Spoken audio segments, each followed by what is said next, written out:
Hi guys, तो ये video है unit 3 of UGC net management paper 2 जिसका नाम है स्ट्रैटेजिक रोल ऑफ एचआरएम। ये सिलेबस है एचआरएम यूनिट 3 का और हम आज से स्टार्ट करेंगे यूनिट 3। और मैं अपने नोट्स फॉलो कर रही हूँ जो मैंने अकॉर्डिंग टू सिलेबस बनाया हुआ है। तो let's get started. So the first topic is concepts of HRM. Concepts of HRM follows personal management. Personal management is employees are regarded as tool, emphasizing admin functions to support profit goals. तो personal management basically हमें ये बताता है कि जो employees हैं उनको as a tool देखा जाता था और मोर एम्फेसिस हम देते थे एडमिन फंक्शंस को जो सपोर्ट करते थे कंपनी के प्रॉफिट गोल्स को अचीव करने के लिए.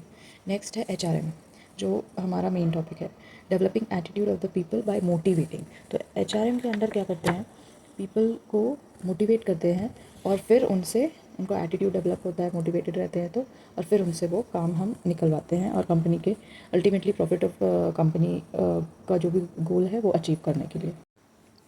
So third topic under HRM concept is industrial relationship. So industrial relation के अंडर हम देखेंगे कि harmonious relationship between employees and employers are maintained. और ये बेसिकली डील करेगा between unions, disputes and negotiations. जो भी डिस्प्यूट होते हैं यूनियंस और एम्प्लॉयज़ एम्प्लॉयर के अंडर, और जो भी नेगोशिएशन के पार्ट होते हैं वो that all things comes under industrial relationship. Fourth and the last concept of HRM is international HRM. International HRM handling HR functions across the world. As the name says, international. So across the world, internationally whatever HR functions हो रहे हैं उनको deal करना comes under international HRM. So next topic is ergonomics. Theory, concept, thoughts concerned with designing and shaping jobs to fit physical abilities and characteristics of individuals so that they can perform their job effectively. इसका basically ये मतलब होता है कि जो भी theories है, concepts हैं, थॉट्स हैं, concern with designing and shaping job, मतलब जॉब को ऐसा शेप करते हैं, उसको ऐसा डिज़ाइन करते हैं जिसमें कि फ़िज़िकल एबिलिटीज़ और जो भी कैरेक्टरिस्टिक्स है इंडिविजुअल के वो अकॉर्डिंग टू दैट फिट हो जाए और जो वो इंडिविजुअल है वो बहुत अच्छे से इफेक्टिवली उस जॉब को परफॉर्म करे. सो हमारा नेक्स्ट टॉपिक है HR procedures. HR procedures provides consistency in decision making eight managerial level.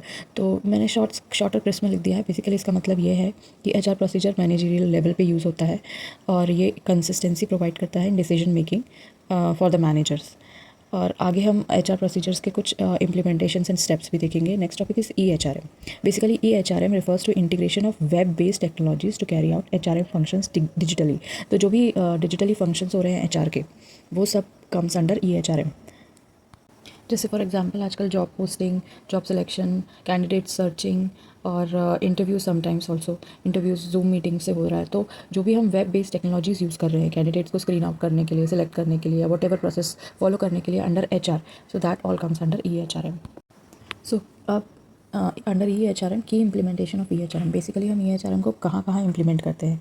Recruitment, selection और ट्रेनिंग में करते हैं. और under recruitment online job posting आता है, ATS आता है, application tracking system, digital CV screening. Selection में online assessment, digital interviews, background checking using softwares. Training में learning, virtual workshops, LMS. So these all things are the examples of EHRM कि हम recruitment में EHRM how we are using. Selection में हम online assessment कर रहे हैं, digital interviews ले रहे हैं. ट्रेनिंग में ट्रेनिंग दे रहे हैं, लर्निंग, वर्चुअल वर्कशॉप प्रोवाइड कर रहे हैं. So that all comes under की implementation of EHRM. Next topic is implementing HRIS. So HRIS stands for Human Resource Information System. Basically जो टू ट्रैक एंड मॉनिटर और database, to create a database, एक centrally core HR का database बनाया जाता है to track payroll, employee data management. That comes under HRIS. So steps are inception of idea where the need of HRIS is identified कि एक idea आता है कि ये क्यों हमको ज़रूरी है HRIS. Second is feasibility study, evaluate technical, operational and financial viability कि हमारे लिए ये फिजिबल है, ये पॉसिबल है कि हम ये HRIS इम्प्लीमेंट कर सकें. Third is selecting a project team.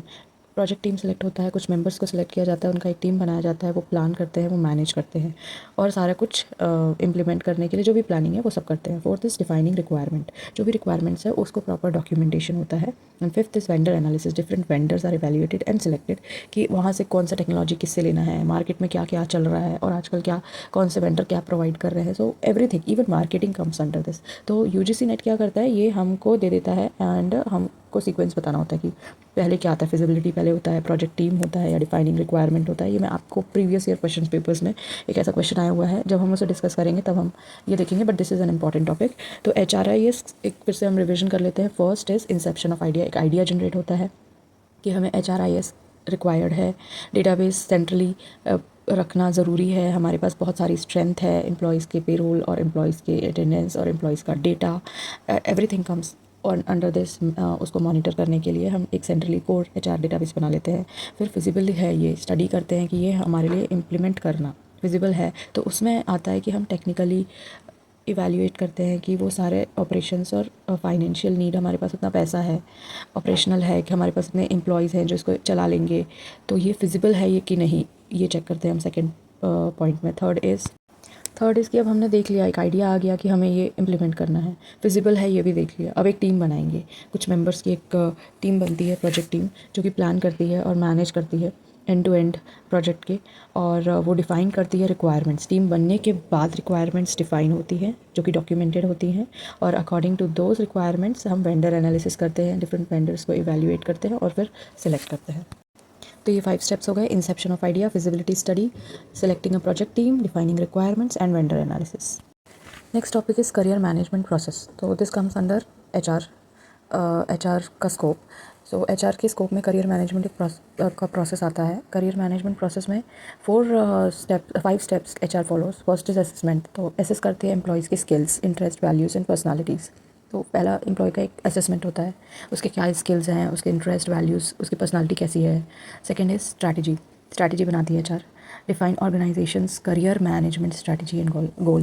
Basically career management के पर्पस, जो एम्प्लॉय तो है हमारे पास, स्किल्स है, वो एज अ टूल अगर हम यूज़ करें तो हमको पहले ये देखना है कि ऑर्गेनाइजेशन का क्या गोल है, ऑर्गेनाइजेशन की क्या स्ट्रैटेजी है, उसी से हमें अलाइन करना है एम्प्लॉय के गोल्स एंड स्ट्रैटेजीज़ को।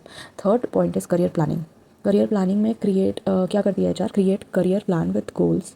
तो जो भी उसके एम्प्लॉयज़ के पर्सनलाइज्ड करियर प्लान्स हैं, इनको क्रिएट करती है और उसके अकॉर्डिंग उनका गोल सेट करते हैं। Fourth is career evaluation. तो करियर इवैल्यूएशन में, अब करियर प्लानिंग हो गई, गोल सेट हो गए, करियर इवैल्यूएशन में review and evaluate the progress and effectiveness. After communicating with the employees, career evaluation होता है, उसको एम्प्लॉय को रिव्यू किया जाता है, उसकी प्रोग्रेस को, जो भी प्लानिंग हुई है, जो गोल्स इम्प्लीमेंट हुए हैं, वो उसकी इफेक्टिवनेस को इवैल्यूएट एंड रिव्यू किया जाता है। And fifth is career development. तो उसके अकॉर्डिंग जो भी इवैल्यूएशन का रिजल्ट आता है, उसके अकॉर्डिंग उनको ट्रेनिंग, मॉनिटरिंग एंड एक्सपीरियंसेस जो भी हैं वो सब शेयर करते हैं for their personal growth and for companies growth. So next topic है हमारा HR analytics. HR analytics also called as people analytics. It is a process of collecting and analyzing HR data to improve decision making and organizational outcome, to support and influence key HR decisions. तो basically इसमें क्या होता है कि ये एक process है जिसमें HR के डेटा को कलेक्ट किया जाता है, फिर उसे एनालाइज किया जाता है, और उसको क्यों किया जाता है, to improve the decision making and organisational outcome. जो भी डिसीजन हम ले रहे हैं या मैनेजर ले रहा है, उसको इम्प्रूव करने के लिए, ताकि ऑर्गेनाइजेशन के जो आउटकम है वो बेटर हो सके। और ये ऑल्सो सपोर्ट एंड इन्फ्लुएंस की HR डिसीजंस। जो HR जो भी डिसीजंस लेती है उनको भी सपोर्ट करता है HR एनालिटिक्स का जो भी डेटा है। तो some options are for HR analytics, there are some options कि क्या क्या उसमें अंडर HR एनालिटिक्स क्या क्या होता है। फर्स्ट इज़ HR प्लानिंग होती है। तो इसमें क्या होता है कि वर्कफोर्स को फोरकास्ट किया जाता है कि हमारे को कितना वर्कफोर्स लगेगा इन फ्यूचर, या इस प्रोजेक्ट के आने पे हमें कितना वर्कफोर्स लगेगा। तो ये सब HR जो डेटा कलेक्ट करती है, एनालाइज करती है और उससे फोरकास्ट करती है कि इतने number of people is required in that project. Second is succession planning. Basically this is very important point, ये पूछ लेता है सक्सेशन प्लानिंग क्या है। सो इसमें क्या होता है, tracking leadership potential, helps in identifying successor of a key role. अब कोई मैनेजर है या सीनियर पोजीशन पे है, अगर वो बाय चांस रेजिग्नेशन दे देता है, तो उसके पोजीशन पे नेक्स्ट पोटेंशियल कैंडिडेट कौन सा है, वो डिसाइड करने का काम जो है वो HR एनालिटिक्स के थ्रू HR करता है। Hiring, third is hiring. Data on candidate sourcing, selection ratio and time to hire helps improve recruitment strategy. तो बेसिकली इसमें क्या होता है कि कैंडिडेट सोर्स हो रहा है अगर, तो उसका डेटा हमारे पास कितने रेज्यूमे हैं, कितने CVs हैं हमारे पास, कि कोई पर्टिकुलर कैंडिडेट हम स्क्रीनशॉट करके उसको कितने जल्दी हायर कर सकते हैं।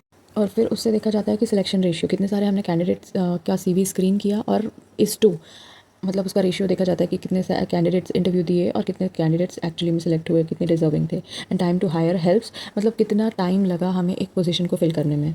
सो ये सारी जो चीज़ें हैं HR एनालिटिक्स में करते हैं और इसका डेटा जो है रिक्रूटमेंट स्ट्रैटेजीज़ को इम्प्रूव करने में हेल्प करता है। Fourth this performances, identify high performance measuring productivity. जो भी है एम्प्लॉय, अगर वो बहुत अच्छा परफॉर्म कर रहा है, उसकी परफॉर्मेंस बहुत अच्छी है, वो अच्छा आउटपुट दे रहा है, जो भी कुछ भी अगर उसको टास्क दिया जा रहा है तो वो by the end of the day या बिफोर द डेडलाइन कंप्लीट कर ले रहा है, तो उसको भी एनालाइज करने के लिए हमको हमारे पास HR के पास डेटा होना चाहिए कि परफॉर्मेंस किसका अच्छा है, या सक्सेशन प्लानिंग करने के लिए कौन सा ऐसा एम्प्लॉय है जो उसके मैनेजर या उसके सीनियर का पोजीशन ले सकता है। Fifth is compensation and reward. तो इसमें क्या होता है, analysis pay equity, reward effectiveness, retention to design better compensation structure. अगर हम रिवार्ड दे रहे हैं, अगर कोई कंपनी किसी एम्प्लॉय को रिवॉर्ड दे रही है और वो इफेक्टिव ही नहीं है, वो उसे मोटिवेट ही नहीं कर रहा है, तो क्या फ़ायदा है रिवॉर्ड देने का। तो ये सब भी एनालाइज होता है एनालिटिक्स में। जो भी डेटा है HR के पास एम्प्लॉयज़ का कि इसको हमने रिवॉर्ड दिया है बट फिर भी इसके परफॉर्मेंस में कोई इंप्रूवमेंट नहीं आया, तो अब हम और क्या कर सकते हैं, कैसे उसको मोटिवेट करके हम कंपनी का काम निकलवा सकते हैं। So basically these all things comes under HR analytics. So that's all for today. Next topic HR planning होगा, HR डिमांड होगा, सिलेक्शन प्रोसेस होगा। सो नेक्स्ट वीडियो में मिलते हैं। Till then good bye, and yeah please do not forget to subscribe.